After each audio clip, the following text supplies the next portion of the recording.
Dear friends, dear teachers and my colleagues and my seniors. आपको अपने knowledge के आधार पे बताता हूँ कि आपके सीनियर्स, आपके माता पिता, आपके ग्रैंडफादर ग्रैंड मदर, जो भी बुज़ुर्ग लोग हैं आपके आसपास के, जिनको आप अडेप्ट कर सकते हैं या नहीं कर सकते हैं, जहाँ तक हो सकता है मैं आपको कहूँगा कि अडेप्ट कर लीजिए। ये आपके ऊपर लायबिलिटी नहीं है, ये आपकी लायबिलिटी नहीं है, ये आपके एसेट्स हैं। वर्षों के अनुभव के आधार पे मैं बता रहा हूँ, ये आपके एसेट्स हैं जो आपको आगे बढ़ाएंगे जीवन में। एक मेरा यहाँ पे एक दोस्त था, उसकी एक शॉप थी। उसके दादाजी ने बहुत अच्छे से उस शॉप को ओपन किया था। उसके पिताजी और कई पीढ़ियाँ उस बिजनेस से आगे बढ़ी, लेकिन जब उनका बेटा यानी पोता जिसको कहते हैं, पिताजी के जो उस बंदे ने क्या किया, अपने दादाजी के बिजनेस को, वो जो शॉप थी उसको बंद करके वहाँ पे एक दूसरा बिजनेस डाल दिया या किराए पे दे दी। वो बंदा चाहता तो अपने दादाजी के उसी बिजनेस को, ग्रॉसरी का बिजनेस था, उसको चालू करता और दादाजी को कुछ समय के लिए बैठालता। बुजुर्ग लोग सुबह 6 बजे उठ जाते हैं, सुबह 6 बजे से लेके 8-9 बजे तक बैठालता। उसमें से जो पैसे होते हैं वो दादाजी को दे देता, जितने उनका खर्चा था। और उसके बाद अगर वो वहाँ पे काम नहीं भी करना चाहता, उसका मन नहीं करता, तो अपनी मम्मी को बैठा देता थोड़ी देर के लिए, 2 घंटे के लिए। उसमें से जो प्रॉफिट होता कुछ हिस्सा अपनी मम्मी को दे देता पर्सनल लाइफ के लिए, उनके पर्सनल खर्च के लिए। बीच में आप बैठ जाता, तब तक दादाजी फिर तैयार हो जाते हैं, उनको बैठा देता। तो ऐसे करके वो काम उसका चलता रहता। उसके दादाजी 10 साल तक तो जिए, लेकिन उस बिजनेस के बंद होने पे वो हमेशा उस दुकान के आगे आके खड़े रहते थे। कुछ लोगों के लिए उनके जो ग्रैंडफादर, फादर, मदर, ये सब चीज़ें लायबिलिटी होती हैं, लेकिन अगर आप सही ढंग से चलेंगे तो ये आपके ऊपर लायबिलिटी नहीं, आपके एसेट्स हैं। तो उसके बाद वो कुछ समय तक उनको, मम्मी को, अपने दादाजी को बैठालता रहता, समय समय पे थोड़ी थोड़ी देर के लिए। उसका वो बिज़नेस चलता रहता और उसको अच्छा प्रॉफिट मिलता, क्योंकि उनको वर्षों का अनुभव था। 70 साल की एज होगी, 72 साल की, 72-75 साल का उनको एक्सपीरियंस था उनके दादाजी को। लेकिन उसने ऐसा नहीं किया। वो बंदा आज भी परेशान है, आज भी बेकार है।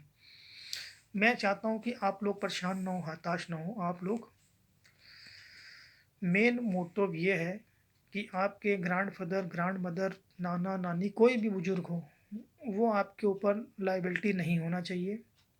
आप उनको रखिए, अपने पास रखिए। और भी जो लोग लगे कि रिलेटिव में कोई छोड़ रहा है, आप उनको अपने पास रखिए। ये आपके लाइबिलिटी नहीं, आपके एसेट्स हैं। एसेट्स कैसे बनेंगे? उनके ऊपर जो अनुभव होगा, जो बिज़नेस उन्होंने किए होंगे, आप उनको वो बिज़नेस छोटे लेवल पे करवा सकते हैं। 4 घंटे के लिए ही पार्ट टाइम बैठा सकते हैं। एक बुज़ुर्ग आदमी मान लीजिए कि 8 घंटे, 9 घंटे, 10 घंटे नहीं बैठ सकता, लेकिन 3 घंटे तो बैठ सकता है। 3-3 घंटे की बुज़ुर्ग, 4 घंटे की अगर आप जॉब में 3 बुज़ुर्ग को बैठा सकते हैं, तो 12 घंटे की आपकी शॉप ओपन हो सकती है। इसलिए मैं कहता हूँ, सोच बदलो, अपने विचार बदलो, अच्छे रास्ते पे चलो। जैसे कर्म हम करेंगे वैसा हमारे साथ एक ना एक दिन होना है। गीता और उपनिषदों और सब जगह यही लिखा हुआ है, सभी धर्मों में, सभी धर्मों के सभी ग्रंथों में यही लिखा हुआ है कि कर्म अच्छे करो।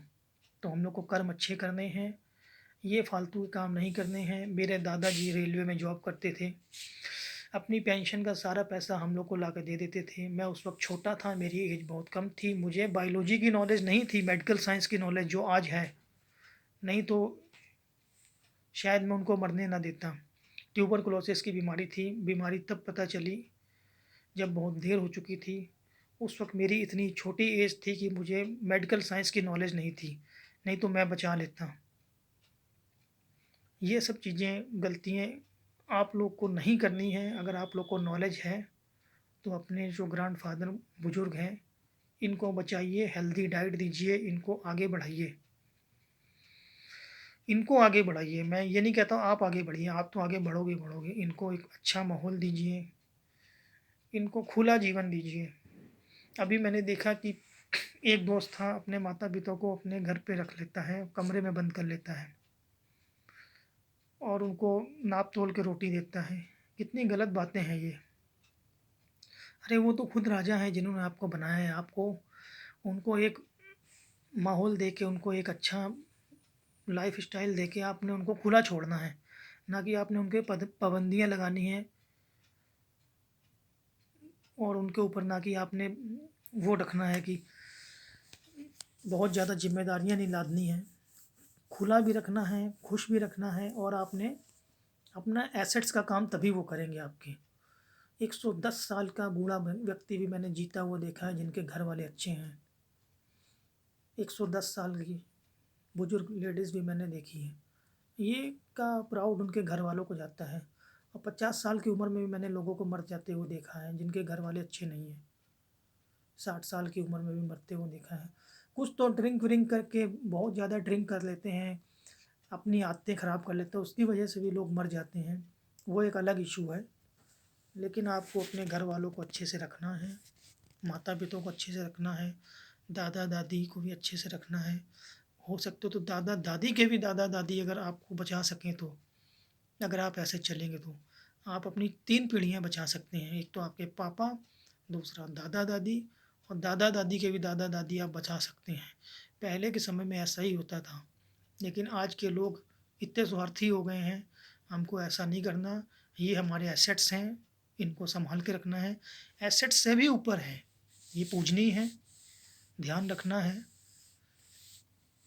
ये आपके एसेट्स बनेंगे। आपको इनके बिज़नेस नहीं बंद कराने, ये जो करना चाहते हैं इनको करने दीजिए।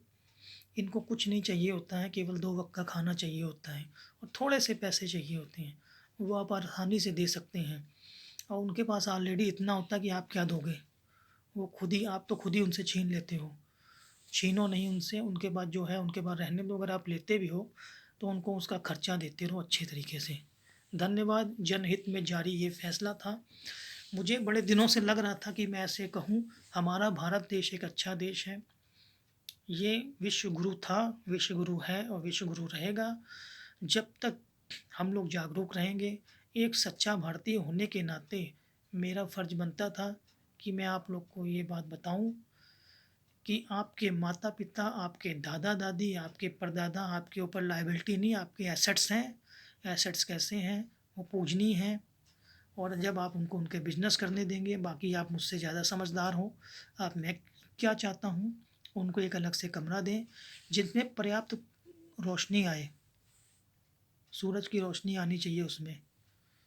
ऐसा नहीं कि आप एक बंद कोठरी में ले जाकर उनको डाल दो। धन्यवाद, आप समझ सकते हो मैं क्या कहना चाहता हूँ।